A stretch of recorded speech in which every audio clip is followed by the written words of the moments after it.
መለሳል በሰርጀሪ ድንግልና ይሰራል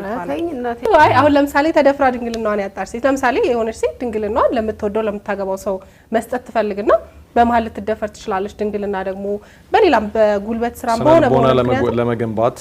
እሷን ለመጠበቅ በሚል ይሰራል ወይ እንደዛ ሲባል ሰምቻለሁ ይሰራል ሲባል ሰምቻለሁና እውነት ነው ይሄ እውነት ነው ይሰራል እንዴ ታዲያ ለምን ያደር ልጅ አገረዳለ በእውነት ደስ ይላቸዋል እኮ ባሎች ደስ ይላቸዋል እንዴ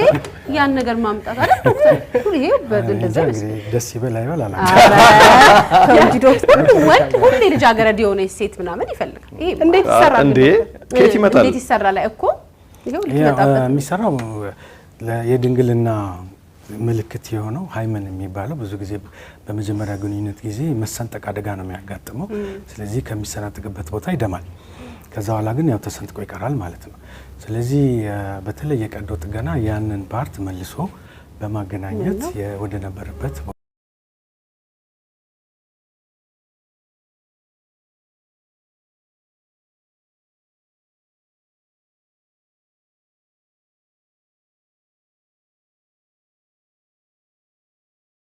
ምንድነው ስለ ድንግልና የሚያወራ ነው እና አንድ ዶክተር ምንድነው ያደረገ አንድ ሴት ክብሯን በሆነ አጋጣሚ በተለያየ አጋጣሚ ድንግልናዋን ብታጣ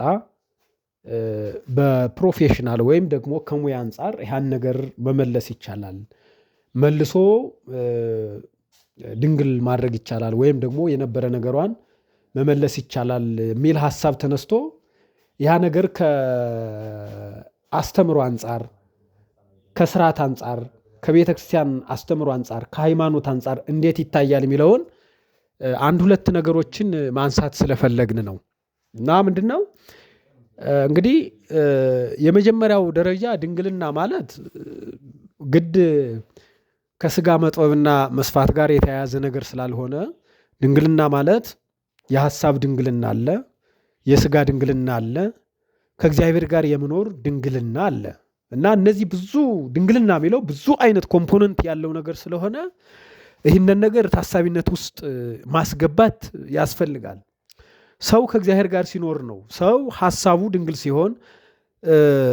ራሱን ሲጠብቅ ንጽህናውን ሲጠብቅ ነው ድንግልና ተብሎ የሚታሰበው በዛው ላይ ደግሞ የስጋ ድንግልናም አለ እና እንዴት ነው ያ ነገር በሆነ አጋጣሚ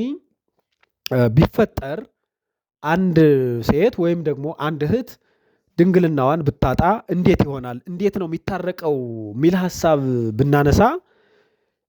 እንደ አስተምሮ ለምሳሌ አንድ ሴት በስራ ጫና በተለያዩ ነገሮች ድንግልናዋን ካጣች እንደ ቤተክርስቲያን ያቺ ሴት ክብር እንዳላት ይቆጠራል እንደ አስተምሮ ክብር እንዳላት በድንግልና እንዳለች ይታሰባል ስለዚህ በድንግልና የማግባት ድንግል እንደሆነች መናገር ይቻላል ማለት ነው ይሄ ማለት ግን ምንድነው ከንስሐ አባት ጋር ተነጋግሮ ከሚመለከተው ከሃይማኖት አባቶች ጋር ተነጋግሮ ድንግልናዋ እንዳለ በድንግልና እንደምታገባ ባስተምሮ ይነገራል ሌላው ደግሞ ምንድነው አንድ እህት ድንግልናዋን ካጣች ምናልባት ለክብር ፈልጋ ነገር ግን እግዚአብሔር ባይፈቅድና ወይም የሆነ የጊዜና የሰዓት አጋጣሚ ተፈጥሮ በሆነ አጋጣሚ ከሆነ አካል ጋር ግንኙነት ብታደርግ መሆን የሚገባው ምንድነው ትልቁ ክብር የሚያሰጠው ነገር በፕሮፌሽናል ቀይሮ ድንግል ነኝ ብሎ ከመምጣት ይልቅ ከሰውየው ጋር ከንስሐ አባት ጋር ተነጋግሮ ጋብቻውን በማስባን ወይም ደግሞ በቁርባን ማድረግ ነው ተመራጭ የሚሆነው በቁርባን ማድረግ ተመራጭ ይሆናል አሁን የሚፈለገው በእግዚአብሔር ዘንድ ክብር ማግኘት እንጂ በሰዎች ዘንድ አይደለም በእግዚአብሔር ዘንድ እውነቱን ተናግሮ ክብርን ማግኘት በእግዚአብሔር ዘንድ ትክክለኛውን ተነግሮ ጸጋ ማግኘት እንጂ ሌላ ነገር መፈለግ አስፈላጊ ስላልሆነ ማለት ነው ለወደፊት ለሚጓዙበት ለትዳር ህይወትም ተገቢ ስላልሆነ አንዳንዴ የተናገሩት በተለይ ጋዜጠኞቹ ወንድ ልጅ የስጋ ጥበትን ወይም ደግሞ ድንግል ስለሚፈልግ በአርቲፊሻል ሲስተም ተሰርቶ መቅረብ የተሻለ ይሆናል ብለው ስላወሩ በዋናነት ግን የሚፈለገው ምንድነው እውነቱን ተናግሮ በእግዚአብሔር ዘንድ ክብር ማግኘት ስለሆነ ማለት ነው እና ይሄንን ሐሳብ ሁላችንም ግንዛቤ ውስጥ ማስገባት ያስፈልጋል ማለት ነው በዋናነት ድንግልና የሚባለው በብዙ ኮምፖነንት በብዙ ሐሳብ ዲፋይን ስለሚደረግ ይህንን ነገር ማስተዋል ያሻል ማለት ነው።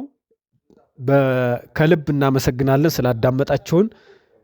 ቴንኪው ብለናል። ሁለት አይነት ድንግልና አለ። አንደኛው ከወንድ ጋር ግንኙነት አድርገው የማያውቁ ሴቶች ድንግል ናቸው፣ ቨርጂን ናቸው፣ ማህተም አላቸው፣ ማህተማቸው ሃይመኑ ነው። ሁለተኛው ድንግልና ምንድነው? አንዲት ሴት ከአንድ ሰው ወይ ከሌላ